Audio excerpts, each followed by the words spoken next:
오늘 말씀으로 잘 아는 것처럼 선한 사마리아인의 비유입니다. 그가 지난주 보았던 것처럼 예루살렘에서 여리고를 내려가라 강들만 나가죠. 그것을 교회에서 세서 나간다. 그렇게로 해석할 수가 있겠지만 지형적으로 볼 때에 예루살렘에서부터 여리고까지 가는 데에는 사람이 거의 살지 않기 때문에 시야이 부재하다고 했죠. 당연히 강도가 많을 수밖에 없고 그렇게 많은 강도가 있었기 때문에 예수님이 사람들이 이 말씀을 내가 잘 알아들 거라고 여기서 이런 말씀하시죠. 지난주 보았던 것처럼 많은 이들이 이 말씀을 사회적으로 해석하기도 합니다. 유대인과 사마리아 사람들 사이가 좋지 않으니까 예수님께서 유대인을 도운 그 사마리아인을 말씀하시는 것은 인종 간의 지역 간의 갈등과 감정을 해소하기 위함이다 라고 보기도 해요. 그래서 미국에서 이런 흑백의 문제로, 흑백 인종의 문제로, 또 계층의 문제로 볼 수도 있습니다. 원래 말씀대로 한다면 제사장이 지나가면 레위인이 지나가고 그 다음에는 보통 사람이 지나가야 되는데 유대인이 아닌 사마리아인이 지나가죠. 왜 사마리아인일까? 그가 더 선하기 때문일까? 즉 사마리아 지역 사람들이 착하기 때문일까? 그건 아니겠죠. 왜 이런 말씀을 하셨을까? 우리는 오늘 33절의 말씀을 다시 볼 필요가 있어요. 한번 다시 봅니다. 다 같이 읽습니다.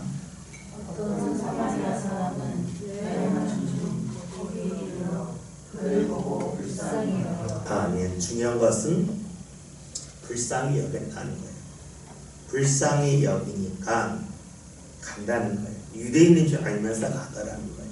우리 이 말씀을 어떤 인종, 계층 이렇게 사회적으로 볼 수도 있겠지만 더 중요한 것은 그에게 불쌍히 여기는 마음이 있었다는 거예요.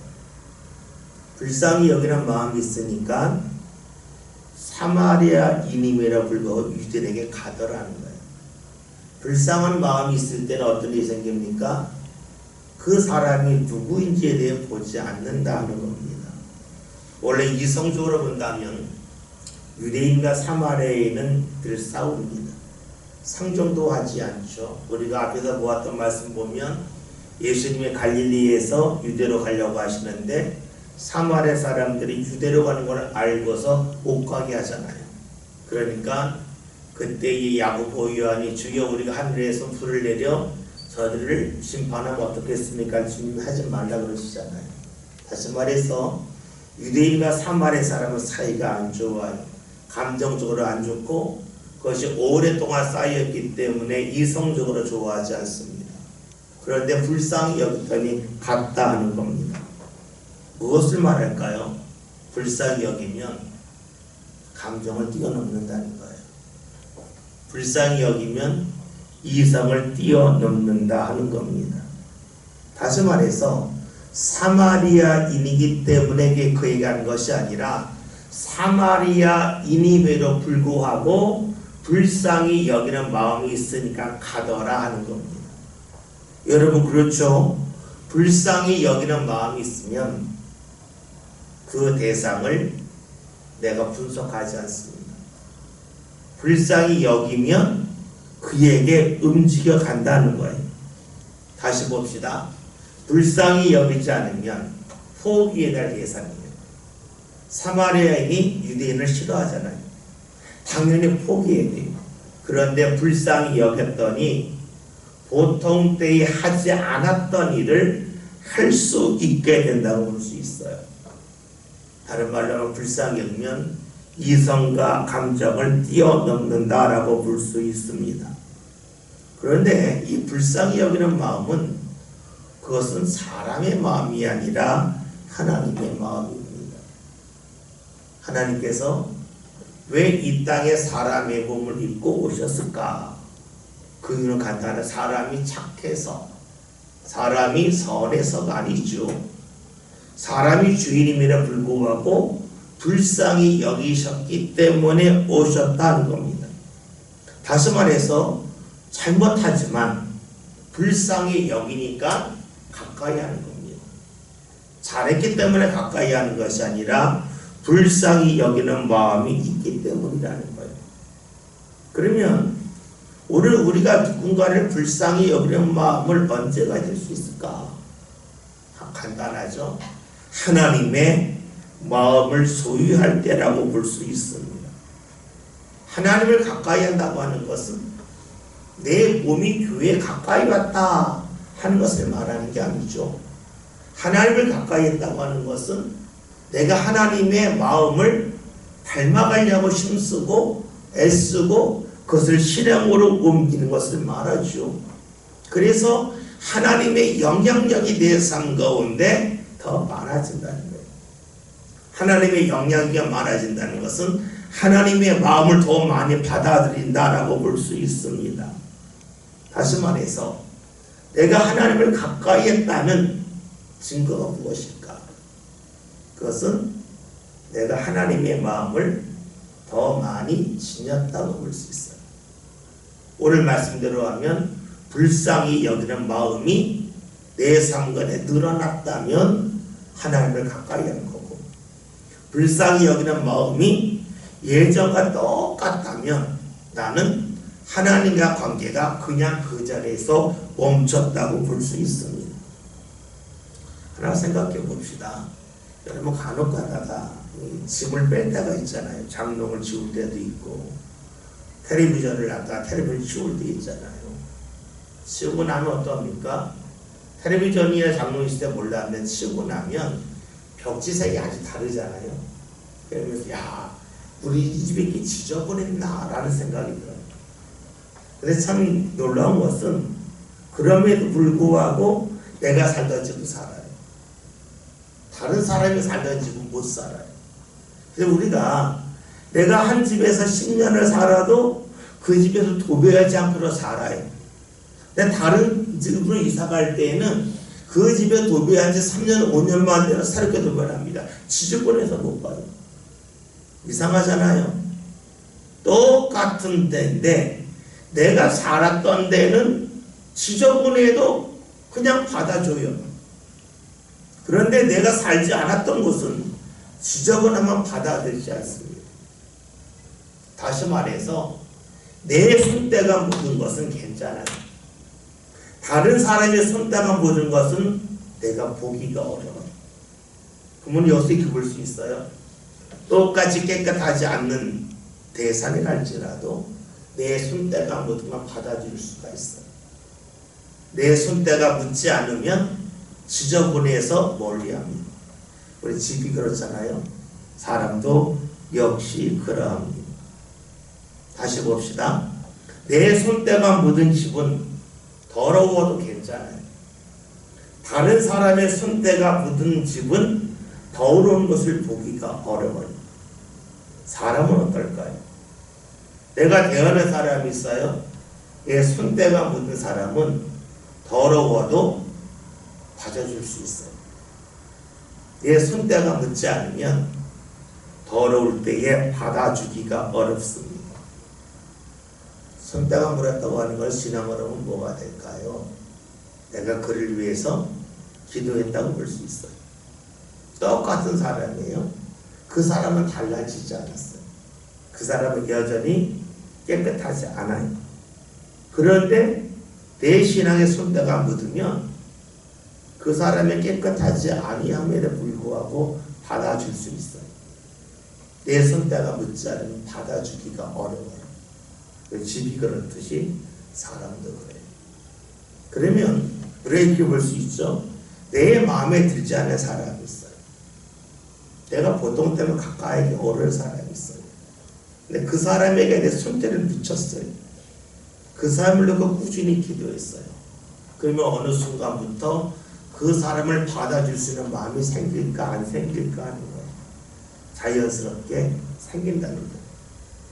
내 손때가 묻지 않으면 더러워서 도배를 하고 그리고 거기 가질 않아요. 도배를 안 가요. 내 손때가 묻은 집을 살아요. 사람도 역시 그러하다는 거예요. 그래서 우리가 누군가가 마음에 들지 않지만 그에게 내 신앙의 손때를 묻힘을 통해서 그 사람을 가까이 할 수 있어요. 다시 말하면 마음에 들지 않은 사람인데 어느 순간에는 마음에 들지 않은 모습이 떠나갈 수 있고 지워질 수 있어요. 그것은 그 사람이 잘해서가 아니에요. 내 손때가 묻었기 때문에.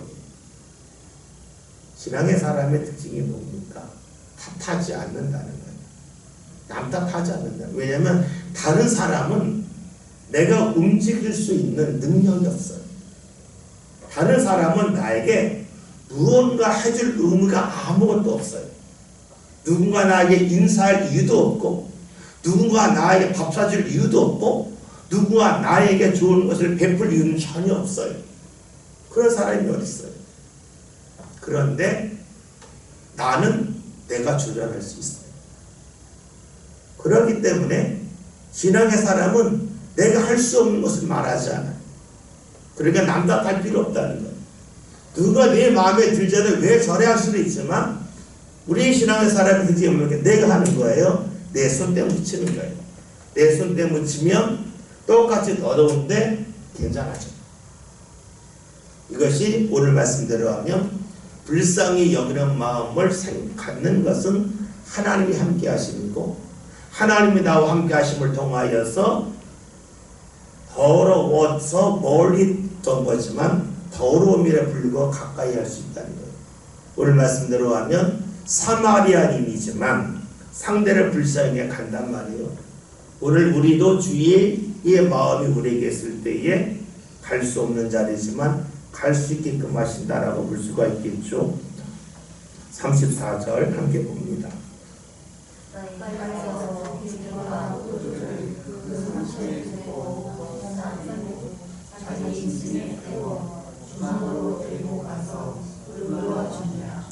예수님이 하신 말씀인데 사마리아인이 그를 보고 불쌍히 여겼어요. 가까이 갔어요. 그 다음에 그거 할 수 있는 일을 합니다. 보면 포도주를 벗다는 거죠. 아마 그 당시에는 의학이 발달하지 않았기 때문에 소독 방법 중에 하나였을 거예요. 우리가 보면은 몸이 안 좋은 사람이 있으면 포도주를 마시라는 말씀도 있죠. 어쨌든지 간에 그리고 상처 입고 싸맸다는 말씀이 있는데 많은 이들이 이 성경 해석을 싸맸다고 하는 것은 결국 옷감으로 그의 상처를 싸맸다고 하는 것을 말하고 그 당시 옷감이 넉넉하지 않게 자기 아마 옷을 찢지 않았을까라고 해석을 많이 합니다. 옷을 찢었다고 생각해 봅시다. 찢어서 사람을 살리기 위해서 상처를 싸맸습니다. 그럼 무엇을 말합니까? 내가 가지고 있는 가치가 떨어지는 거예요. 내가 손해를 보는 거예요. 그런데 그 일을 하게 되었다는 겁니다. 여러분 앞에 살폈던 것처럼 불쌍히 여길 때 일어나는 게 뭐냐면 갈 수 없는 자리인데 간다는 거예요. 다시 말하면 이성을 뛰어넘고 계산을 뛰어넘는다고 볼 수가 있습니다. 오늘 말씀에서 예수님이 하시는 것은 이 사마리아 사람이 불쌍히 여기는 마음만을 가진 것이 아니라 그 마음을 가지고 가서 그 마음을 계속해서 이어갔다고 하는 것을 말씀하고 있어요. 우리가 일시적으로 불쌍한 마음을 지닐 수 있어요. 또 이 불쌍한 마음을 다른 말로 바꾸면 우리의 상관에 일시적으로 믿음을 가질 수 있어요. 근데 문제는 불쌍한 마음을 꾸준히 이어가는 것, 믿음을 꾸준히 이어가는 것이 쉽지 않다는 거죠. 우리가 지난 주일날 사도행전 16장의 말씀을 보았죠. 바울이 아시아에서 예수님을 전하려고 하는데 주에게 허락하지 않아요. 마게도냐에 있을 때 그가 들어와 트로에 있을 때에 마게도냐 사람이 환상 속에 보이고 자신들을 도우라고 하죠. 이것을 주의 뜻으로 알고 건너갔어요. 그리고 마게도냐 첫 성이 빌립보에 믿음으로 갔어요. 그런데 상황이 어려워요. 하나님이 인도해 주셨는데 상황이 어려워요. 이때에 바울이 어떻게 합니까? 계속해서 믿음을 이어갑니다. 상황이 어렵기 때문에 믿음을 내려놓지 않고 상황이 어려움에도 불구하고 믿음을 이어갑니다. 우리 흔히 하는 말로 하면 눈에 무언가 보이기 때문에 믿는 것이 아니라 보이지 않아도 주를 향한 믿음을 꾸준히 이어간다는 겁니다. 우리가 잘 아는 찬송 중에 545절 있잖아요. 이 눈에 아무 증거니 비어 믿음만을 가지고 늘 걸으며. 우리 찬송을 불러요. 찬송을 부르는 것과 그 가사대로 사는 것은 상당히 다르지요. 우리가 입으로는 뭐든지 다 할 수 있어요. 입으로는 찬송 부를 수 있어요. 이 눈에 아무 증거 아니 비어도 믿음만을 가지고 늘 걸으며 찬송할 수 있어요. 그런데 그것이 삶으로 이어지기가 상당히 어려워요. 우리 이정희 손을 기도하셨고 많은 분들 기도해요. 기도할 때 모든 기도 다 할 수 있어요. 근데 그 기도가 삶과 이어지기가 상당히 어렵습니다. 너무너무 힘들어요. 그래서 중요한 것은 그것이 바로 주님께서 원하시는 모습이다 하는 겁니다. 오늘 말씀을 보면 사마리아 사람이 어떡합니까? 불쌍히 여기는 마음을 가지고 다가가서 내가 손해날 것 같으니까 그 마음을 거둬들이지 않고 손해남을 알지만 그 마음을 계속해서 이어갑니다. 그래서 그가 그 자리에서 그의 상처를 싸맨 후에 그 다음에는 말씀을 보면 자기 짐승에 태워 주막으로 데리고 와서 들고 와줍니다. 주막이라고 하는 것은 예전 번역이고 즉 말하면 여인숙이나 여관이나 숙소가 되겠죠. 그리로 갑니다. 그러면 지금 자기 짐승에 태웠다고 하는 것은 그는 짐승을 타고 가다가 그냥 걸어가는 것이 되겠죠. 다시 말하면 누군가를 불쌍히 여긴다고 할 때에는 반드시 자기의 손해가 따릅니다. 그런데 이를 그는 감수했다는 거예요. 그리고 그 감수하는 것을 계속해서 이어갔습니다. 우리가 알고 있는 것처럼 삶의 힘이 어디 있을까요? 삶의 힘은 강력함이 있지 않죠. 꾸준함이 있죠. 우리가 하는 말 중에 물이 바위를 뚫는다 그러잖아요. 지붕에서 떨어지는 물이 서마도를 뚫는다 그러잖아요. 이거 뚫는 것은 물의 힘이 세기 때문이 아니라 꾸준히 떨어지기 때문에 뚫는다 그러잖아요. 힘은 한 번에 쓰는 강력함이 있지 않고 꾸준함이 있다고 그러죠. 그런데 그것이 과연 돌을 뚫는 것만 그럴까 하는 거예요. 우리의 믿음의 힘이 어디 있을까요? 한 번 열심을 내는 데 있을까요? 아니면 꾸준함에 있을까요? 우리가 알고 있는 것처럼 힘은 꾸준함에 있습니다. 이 꾸준함이라고 하는 것은 다른 말로 하면 하나님을 떠올리는 꾸준함, 그 다음에 하나님이 앞서는 꾸준함입니다. 이것이 계속 이어질 때에 물이 바위를 뚫는 것처럼 하나님의 은혜가 우리의 삶의 여러 가지 역경을 뚫고 나갈 수 있도록 인도해 준다고 볼 수 있습니다. 우리는 자꾸만 신앙생활을 하면서 하나님의 강력한 인도하심 가운데 무언가 한 번에 해결되기를 원할 때가 상당히 많습니다. 내가 하나님 앞에 이만큼만 한 번에 목은 쫙 열려질까라고 기도를 합니다. 그런데 하나님의 역사는 꾸준함 속에 나타난다는 겁니다. 꾸준함을 다른 말로 하면 변함없음이 되겠죠. 하나님이 어떤 분이십니까? 변함없는 분이라는 거예요. 다시 말하면 우리가 선하든 악하든 우리를 외면하지 아니하시고 꾸준히 우리와 함께 하신다는 거예요. 예수님의 말씀대로 하면 하나님께서 선인과 악인에게 햇볕을 내려주시고 비를 내려주신다는 거예요. 요한복음 13장에 있는 말씀대로 하면 예수님이 자기 사람을 사랑하시되 끝까지 사랑하신다. 이 끝까지라고 하는 것은 시간적으로 죽기까지 사랑하셨다는 말씀도 될 거고, 또 때로는 상대가 주를 멀리하는 그런 영역을 벗어나는 그런 일을 했음에도 불구하고 끝까지 사랑하셨다라고 볼 수 있어요. 우리가 흔히 하나님과 우리의 다른 것이 무엇이냐 이야기할 때에 하나님의 꾸준함을 이야기하죠. 변함없음을 이야기하죠. 그런데 어떤 목사님은 이런 얘기를 하시는 분이 있어요. 신앙은 사람이 열심히 내는 게 아니라 하나님이 열심을 내시는 거다. 다시 말하면 사람이 하나님을 멀리 있음에도 불구하고 하나님이 사랑하는 것을 열심히 하셔서 하나님이 포기하지 않은 거다라고 이야기하시는 분도 있어요. 즉 신앙은 하나님이 우리를 향한 열심이지 우리가 하나님을 향한 열심은 아니라라고도 말씀하시는 분이 있어요. 어느 정도 설득력은 있죠.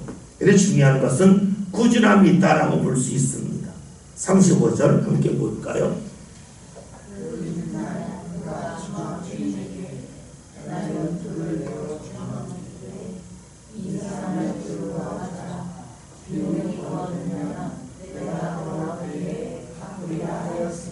아멘. 우리가 말씀 잘 알고는 내용이죠. 이 사람이 끝까지 돌보았다는 것. 그런데 중요한 것은 무엇이냐면 이 사람이 강도 만난 사람을 돕기 위하여 자기가 가야 할 길을 멈추진 않았다는 거예요. 이 사람이 해야 할 일이 있잖아요. 갈 곳으로 가요. 그러나 이 사람을 돌보기 위해서 그에게 무언가 비용을 지불을 합니다. 말씀을 읽을 때 우리가 주의해야 될 것은 이 사람이 강도 만난 사람을 돕기 위하여서 자기가 가려고 했던 길을 포기하고 이 사람을 끝까지 돌보았다는 게 아니에요. 돌볼 수 있을 때까지 돌보면서 자기가 가야 할 길을 갔다는 겁니다. 이런 말 있죠. 비행기를 탔는데 부모와 아이가 탔어요. 그래서 사고가 났다는 거예요. 산소 마스크 여기서 내려오잖아요. 비행기에 사고 나면. 산소 마스크를 쓸 때에 엄마가 자녀랑 둘이 있을 때에 산소 마스크를 자기가 먼저 써야 되냐 아니면 자녀에게 먼저 씌워줘야 되냐 그 얘기예요. 그런데 우리가 생각할 때는 자녀에게 먼저 씌워주고 맞다고 그러잖아요. 그게 틀렸다는 거예요. 부모가 먼저 쓰라는 거예요. 부모가 힘이 있어야 산소 힘이 있어야 아이를 돌볼 수가 있는데 만약에 산소가 떨어진 상황에 아이를 먼저 씌워주고 나면 부모는 자기가 씌울 힘이 없다는 거예요. 내가 먼저 써서 내가 살고 나서 다른 사람을 살리라는 거예요. 어떻게 보면 매정한 것 같아도 그래야 둘 다 산답니다. 그런데 만약에 부모가 나는 쓰지 않고 애를 먼저 씌워주면 애만 살고 부모가 죽든가 살다가 둘 다 죽는 거예요. 그런데 부모가 먼저 자기가 쓰고 나서 호흡할 수 있고 힘이 있을 때 자녀를 씌워주면 둘 다 산다는 거예요. 다시 말하면 내가 살아야 다른 사람을 살려요. 내가 다른 사람을 살리겠다고 내가 죽으면 둘 다 죽어요. 오늘 말씀에서 사마리아 사람이 강도만한 사람을 무엇을 하냐면 돈을 지불해요. 그러나 자기가 가야 할 길로 갑니다. 이 사람이 불쌍하다고 해서 이 사람을 돌보기 위해서 내가 해야 할 것을 하지 않고 이 사람에게 올인하지 않습니다. 할 건 하지만 내 갈 길을 갑니다. 어떻게 보면 우리 삶도 이렇다고 볼 수 있어요. 내 삶이 있고 다른 사람의 삶이 있어요.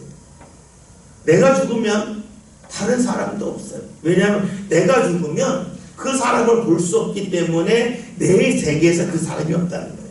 내가 죽었기 때문에 그 사람이 죽는다는 게 아니라 내가 죽고 나면 내 우주나 내 삶이라고 하는 우주가 없어지기 때문에 내 삶과 다른 사람도 없어요.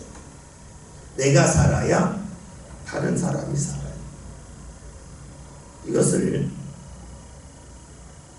비행기 산소 마스크를 오늘 말씀에서 사마리아 사람이 강도만 하지만 도우는 것을 우리 신앙으로 보면 어떻게 될까요? 누군가 불쌍하다고 해서 그 사람을 돌보느라고 내가 가야 할 신앙의 길을 가지 않으면 둘 다 죽는다.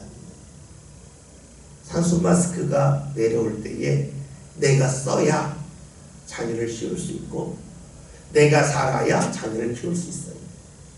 그런데 나는 안 쓰고 먼저 자녀를 씌워주면 자녀를 살고 나는 죽게 되면 그 자녀 어떻게 살겠어요? 자녀는 둘 다 죽어요. 어떻게 하라고요? 내가 살아야 돼요. 우리가 신앙으로 보면 집에 살 일도 많고 자녀를 돌볼 일도 많아요. 근데 그 일이 내가 사는 것보다 앞서만 안 된다는 거예요. 오늘 말씀에서 사마리아 사람이 강도만한 삶을 최선을 다합니다. 불쌍히 여기서 가서 상처를 싸매서 옷을 찢고 싸매요. 자기가 타던 짐승을 자기가 더 이상 타지 않고 사람을 씌워 고생을 해요. 흉하게 데리고 가요. 그리고 그 주막주에게 돈까지 줘요. 그러나 자기가 해야 할 일을 하기 위해 떠나갑니다. 내 것을 포기하지 않습니다. 내 것을 포기하지 않는다는 것이 우리 삶에 내 욕심을 포기하지 않는다고 하면 안 돼요. 내가 가야 할 길, 내가 해야 할 일, 그것을 포기하면 안 돼요. 그것을 포기하면 둘 다 죽어요. 그런데 우리가 신앙생활 하다 보면 이걸 놓칠 때가 있어요. 상당히 많아요. 집안일하고 자녀를 돌보느라고 내 신앙이 가야 할 길로 가지 못해서 죽을 때가 있어요. 그럼 어떻게 될까요? 불쌍히 여겼기 때문에 그를 살릴 수는 있겠지만 더 앞으로 그 일을 못해요. 내가 살아야 다른 사람을 살려요. 내가 살아야 내 자녀를 살려요. 여러분 이렇게 보면 좀 냉정해 보여도 제가 집안일 좀 못해도 내 영혼이 살 길을 찾아야 될 거예요. 집안일은 완벽하게 했어요. 가족을 불쌍히 완벽하게 다 했어요. 그런데 내가 죽으면 우리 가정은 누가 믿는 가운데 이끌 거 하겠어요. 하지 말라는 거예요. 살 수는 있게 해야 돼요. 오늘 말씀에서 사마리아 사람이 가야 할 길로 갔습니다. 여러분 오늘 우리가 오늘 말씀을 보면 이 부분은 꼭 놓치지 않았으면 좋겠어요. 내가 살아야 된다. 내가 가야 할 길을 가야 된다. 다른 사람을 돌보는 것을 조금 못할 수 있고 누구나 맡길 수 있어요. 그러나 내가 살아야 돼요. 신앙을 생각하면 힘들어도 신앙의 끈을 놓으면 안 돼요. 신앙의 끈을 끝까지 붙잡아야 돼요. 우리가 신앙의 끈을 놓는 순간에 잊지 맙시다. 내가 신앙의 보호자라면, 내가 신앙의 가장이라면, 비행기로 말하면 산소 마스크가 떨어지는 그런 비행기 사고가 있을 때에 내가 먼저 살아야 된다는 것을 꼭 잊지 맙시다. 그러하지 않게 되면 순간적인 그러한 위기와 어려움을 넘어 쓰러질지 모르겠지만 결국은 다 쓰러지고 말 거예요. 우리가 이런 말이 있죠. 꺼진 물이 있고 그 다음에 꺼지지 않는 물이 있어요. 예전에 우리가 이 나무 뗄 때 생각해보면 알죠. 불이 완전히 꺼지면은요, 불 피울 때 연기 엄청나고 불 엄청 돼요. 그런데 불이 꺼지지 않으면 불 다시 지피는 게 어렵지가 않아요. 눈도 들리네요. 다시 말하면 신앙의 불이 한번 꺼지고 나면 다시 한번 지피기가 어려워요. 그걸 또 다른 말로 하면 신앙의 습관을 한번 놓치면 다시 그 습관을 내가 지니기까지 상당히 오래 걸려요. 너무너무 힘들어요. 저와 여러분이 오늘 사마리아 사람이 돈은 줬지만 가야 할 길로 갔다. 오늘 우리도 내가 신앙 가야 할 길을 꼭 가겠다. 이런 마음이 있어서 신앙의 페이스 놓치지 마시고 힘들어도 하나님 사는 일 멀리 하지 마시고 일단 내가 사는 그 일을 꼭 할 수 있길 바랍니다. 36절 다 같이 봅니다.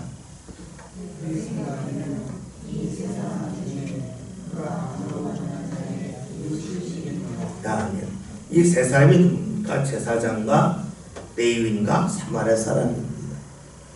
제사장과 레위인이 가지 않은 이유 뭡니까? 그들의 시체를 맞으면 부정해져요. 부정해지면 며칠 동안 주의를 못해요. 다시 말하면 손해 날 일은 하지 않겠다는 거예요. 그러니까 나는 손해보지 않겠다, 나는 당하지 않겠다 하는 사람은 강돈만한 사람에게 당하지 않아요. 다시 말해서 나는 손해보지 않겠다는 사람은 이웃이 될 수가 없어요. 누가 이웃이 될 수 있습니까? 손해 감수하겠다. 그리고 누군가를 불쌍히 여기는 사람이 이웃이래요. 불쌍히 여기는 것은 하나님의 마음이에요. 하나님의 마음을 지닐 때 비로소 우리는 불쌍히 여길 수 있겠죠. 37절 함께 봅니다.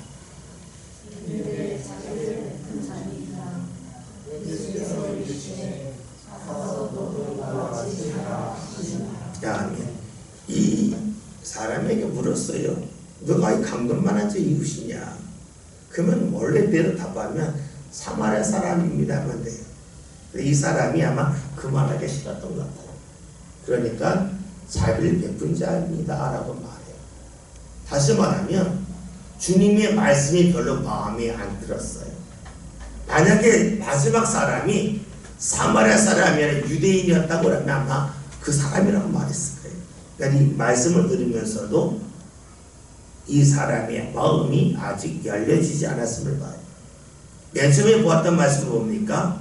그가 예수님에게 와서 예수님 앞에 일어나잖아요. 그러나 예수님을 시험했잖아요.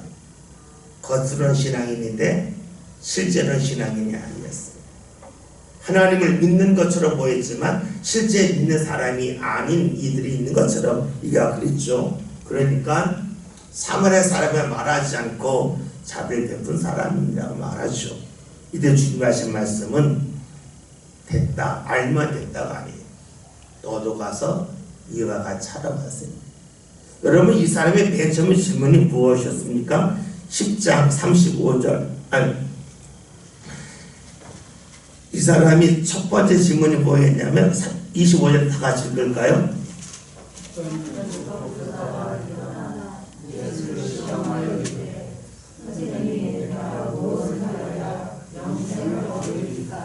이 사람의 질문은 영생 얻는 거였고 예수님의 성경에 뭐라고 기록되지 않게 이 사람의 성경을 딱 요약해서 말하죠. 하나님 사랑 이웃 사랑입니다. 그때 예수님께서 하신 말씀이 뭡니까? 그러면 그렇게 하라 그러죠. 그랬더니 그 뭐라고 말하냐면 29절 다 같이 했습니다. 그 사람이 자기를 옳게 보이려고 예수께 여쭤보되 그러면 내 이웃이 누구입니까? 이 사람은 물어 누가 이웃입니까? 예수님께서 물었을 때 자비를 베푼 자입니다. 답이 다 나왔어요. 근데 예수님 하신 말씀이 머리로 하지 말고 이웃이 누군지 알면 가서 행하라고 말씀하셨어요. 주께서 원하시는 것은 지식이 아니었어요. 주께서 원하시는 것은 몸이 움직이는 거였어요.